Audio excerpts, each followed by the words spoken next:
really working aggressively to bring transparency, consistency, and simplicity to consumer bill pay. It's fair to say a fragmented and inconsistent bill pay experience has really created challenges and inefficiencies for both billers and financial institutions. So anybody who's in payments knows the growing presence of real-time capabilities, and that is just creating a transformation in our midst. Russ Barenboim, I hope I have your name right, Russ. Okay. Is Vice President of Product Development and Innovation at Mastercard and joined the network earlier this year to lead partnerships and strategy for Mastercard Bill Pay Exchange. Prior to Mastercard, and Russ has deep mobile roots, he led product development at Samsung Pay and helped launch their wallet in 23 global markets, which is really impressive. MPC is pleased to welcome to the stage Russ to hear how Mastercard is working within the ecosystem partners to leverage new technologies and create a truly best-in-class customer experience for the digital age. So with that, please join me in welcoming Russ Barenboim. Good morning, everyone. Happy to be here in Chicago. Thank you very much, Amy, for that introduction, and the conference organizers for having me. I love being here in Chicago. It's my favorite town. I'm always reminded of my favorite TV family, the Bundys from Married with Children, and especially the episodes where Al Bundy struggled to pay bills, taking antacids as he went along. I'm always reminded how little the payment experience has changed for many American consumers, but I'm happy to talk to you about how Mastercard is working to change that in a very near future. So with that, as you get your second or third cup of coffee, allow me to start with a short introductory video.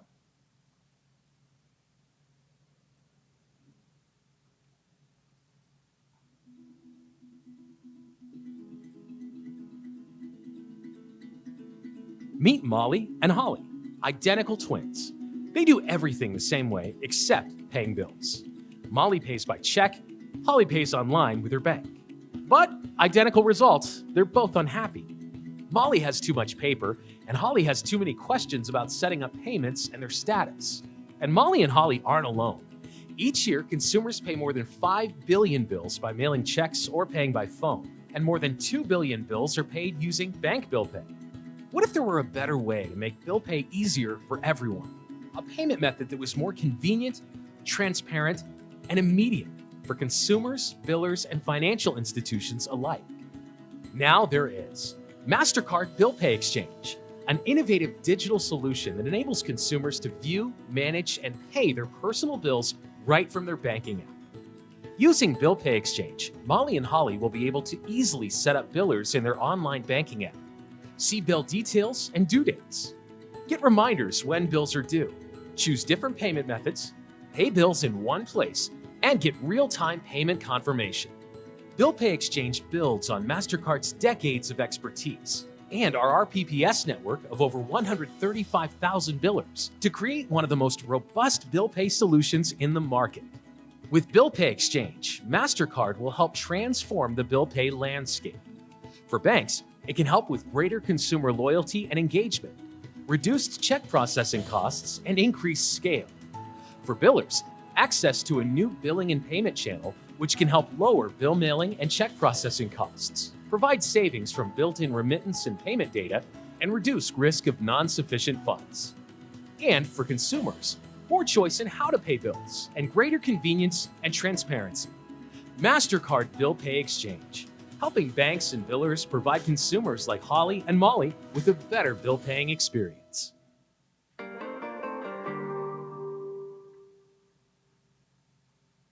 That concludes my presentation. Thank you very much.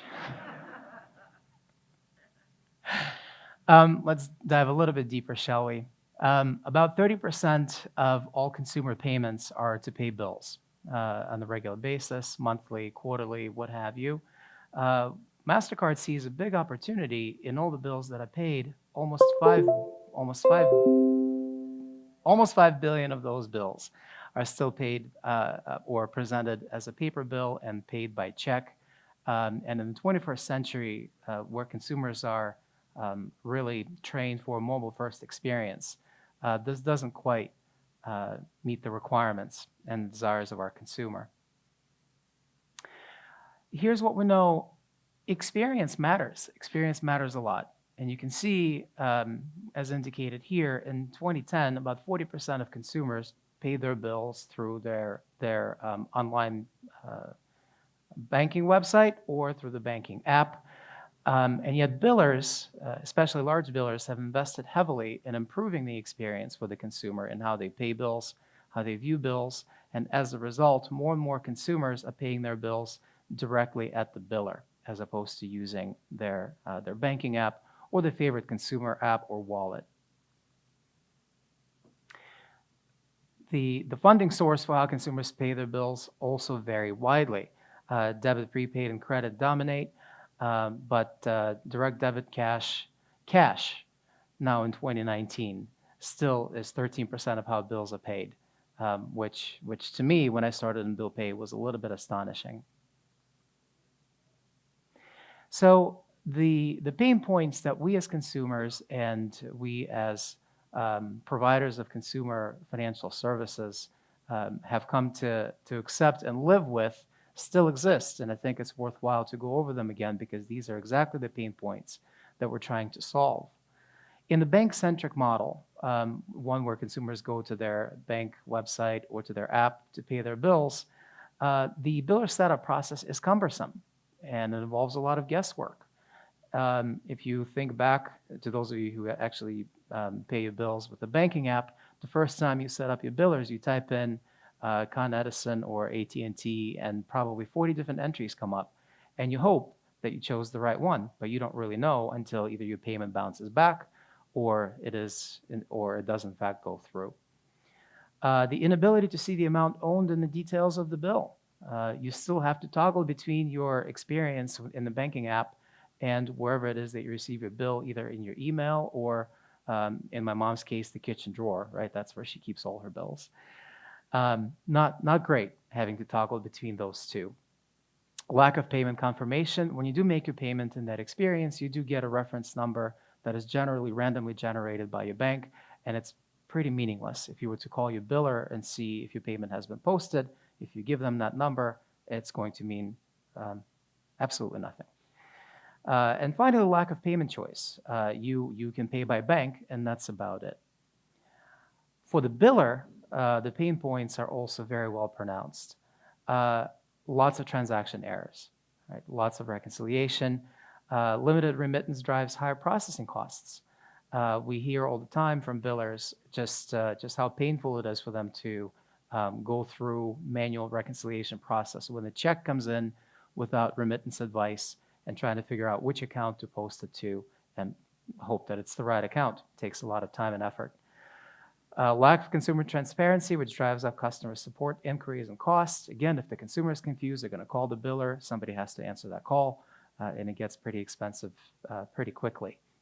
Limited costly support for bill presentment. Again, they mail that bill, and that's about it. Or they send an email, and then in terms of following up and tracking all through the consumer journey, becomes very difficult for the biller. And the funds are not instant, and sometimes there is a risk of non-sufficient funds in the account between the time that the payment was initiated and the time that the biller actually collects on that payment. Then there's the biller-centric model. This is where 75% of consumers actually pay their bills. They go onto the biller website and they log in and pay their bill there. If you pay 12 bills a month, that's 12 different logins, and they all have to change on a regular basis, right? And the biller will remind you to go ahead and change your password and your login information and so on and so forth. That's a lot. Potential security issues with consumers' information being on multiple sites. It's one thing if you pay with your credit card and debit card and you as a consumer face different layers of liability. But what if you pay your utility bill with your bank account information and Con Edison actually stores that bank account for you? At this day and age, a pretty risky proposition for me personally, it gives me a bit of anxiety knowing that my account information is just floating around out there.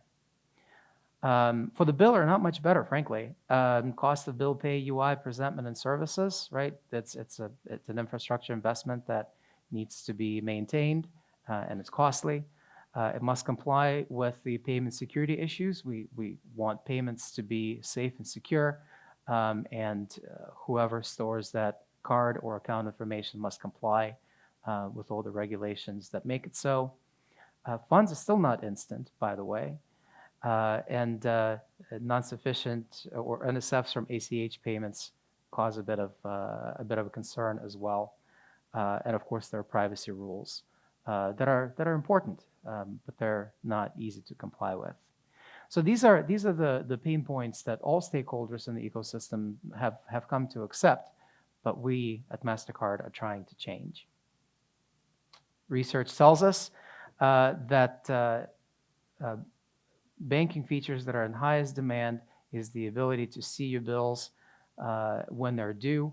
It ranks number 2 with the consumer, so it's really, really important to the consumer to see that bill and really maybe take the next level down in terms of what that billing information includes. And so these are the types of things that we're designing our product around.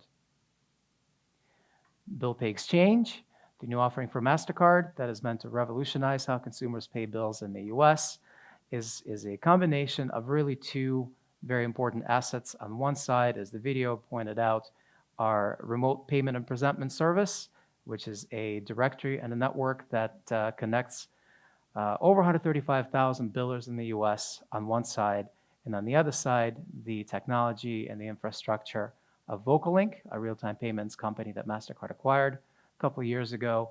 In combination, bringing those 2 assets together, we're building Bill Pay Exchange, which is going to enable a mobile-first and the transformational bill payment experience. These are the 4 pillars of that experience, which, by the way, any consumer-facing, be it a bank or a wallet or any consumer-facing service can enable. The first pillar is biller setup. We are using a lot of Mastercard data and third-party data to ensure that the biller you're linking to is in fact the right biller and that the account information is exchanged in less than a second, and the linking between you as a consumer and the biller is fast and true. The second pillar of that value is bill presentment. You no longer have to toggle between the kitchen drawer or your email and the property where you actually pay your bill. Your bill is going to be presented right then and there, whether it's in your banking app or your wallet, and you'll be able to view the details of that bill before you pay it. Bill payment, another pillar of value here, you will have an option of how you choose to pay your bill. Different people manage their finances differently, and sometimes it's advantageous to use a credit card, sometimes a debit card, and sometimes you just want to pay by bank and be done with it. And the payment confirmation or payment assurance, so that warm and fuzzy feeling that you get on the biller website that says your payment has been posted, your account has been updated. We're going to bring that back right into the consumer experience in the banking app or wallet. Mastercard Bill Pay Exchange really truly believes in partnerships being paramount in setting this up as we build out a network. On one side, consumer banks and consumer services, mobile services that are bringing consumers, and on the other hand, all the billers in the United States and in the near future, other countries as well, coming in either through processors or billing services providers or directly or through content providers and digital print companies.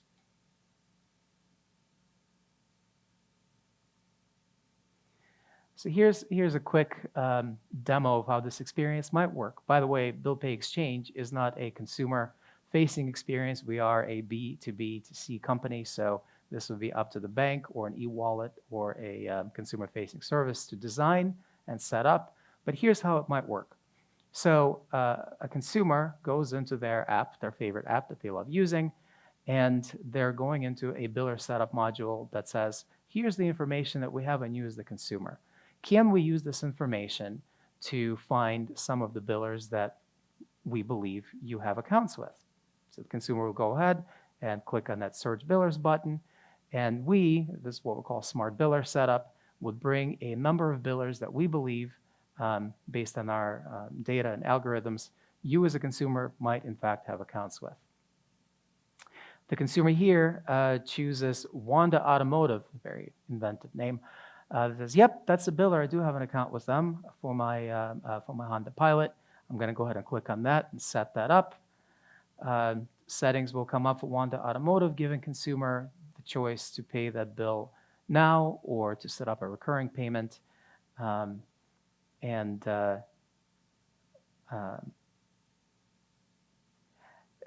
also give her the option to make those settings true for other billers as well. Once the biller is set up, bills will come right into this, in this case, a bank app. Here's a demonstration of how that might transpire in real life. So same consumer, her favorite device, gets a couple notifications, one saying that her payment to Wanda Automotive has gone through, which is great. The second one says that another bill is awaiting her attention and review. Okay, click on that notification. Atlanta Gas and Electric. Yes, expected bill from them, but maybe not so high. So on this screen, just a summary bill comes up that has a few pieces of information such as amount due, minimum due, biller name, due date, and a link to view the entire statement. Maybe $286 or whatever that amount is a little bit high. So she will go ahead and click on that statement and, in fact, view the full statement from that biller in PDF form, which is nice. Yeah, that's right. Kids insisted on keeping the Christmas tree lights all throughout the season. So yeah, I remember that spike in December now. That's legit. Okay, go ahead and set up my one-time payment. Click on that, and the payment confirmation, and that long number that comes back is not a number that's randomly generated by the banking app. That's the number directly from Atlanta Gas and Electric that says, we got your payment.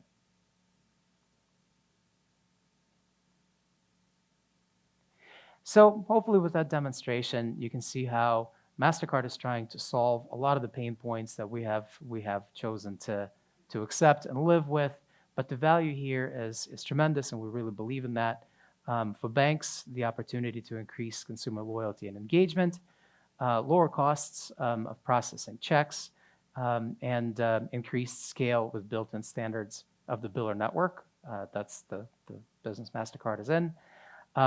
Tremendous value for billers as well. Access to new billing channels and payment channels, more ways to present their bills, more ways to remind the consumer that the bill is due, lower the cost of processing checks and payments, reduces the risk of insufficient funds, reduces collections as well. And for consumers, last but not least, a simple solution built into the experience that they've accustomed to, the experience that they trust, the experience that they love, allows them to effortlessly add new billers, a centralized view of all the bills without having to remember 12, 15 different passwords, and the choice of payment and the real-time confirmation. Bill Pay Exchange, that's going to enable all of these great experiences for consumers, billers, banks, is coming a little bit later this year. In October, in fact, we're going to go live. So with that, I think I have 2 seconds to take some questions, maybe a little bit longer. Thank you.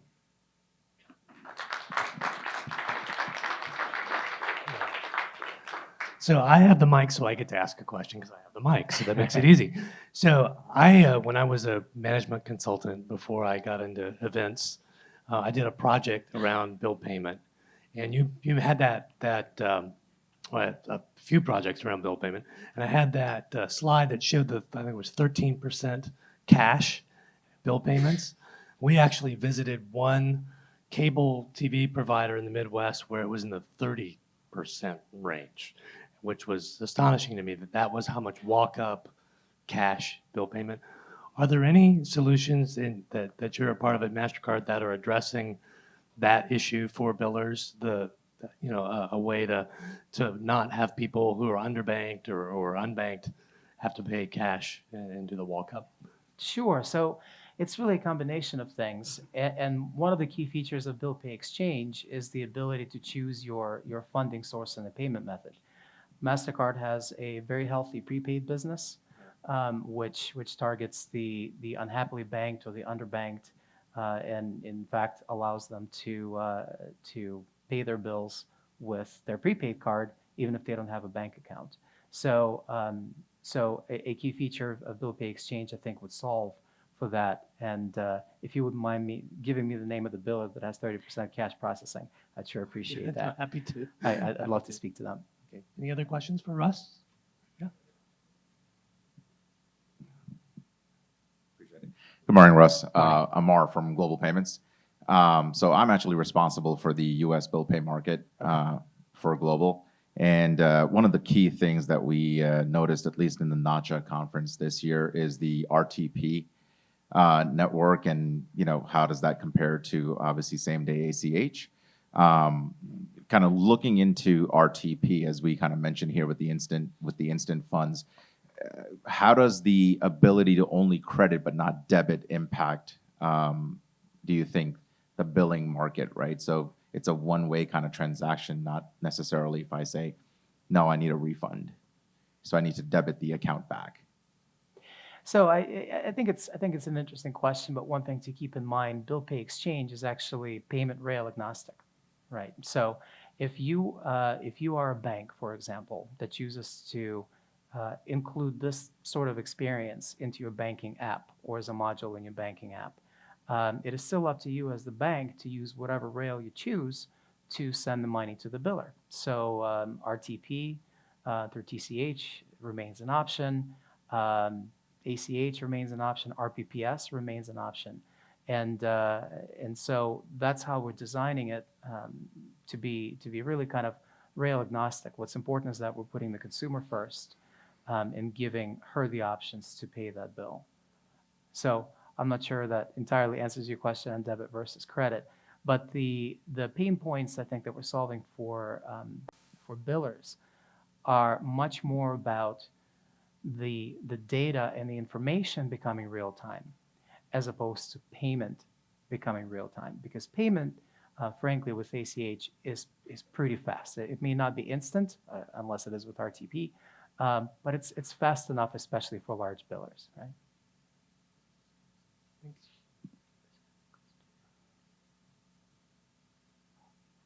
Okay, I'm around. Please come and introduce yourselves, and I'll be happy to answer more questions. Thank you.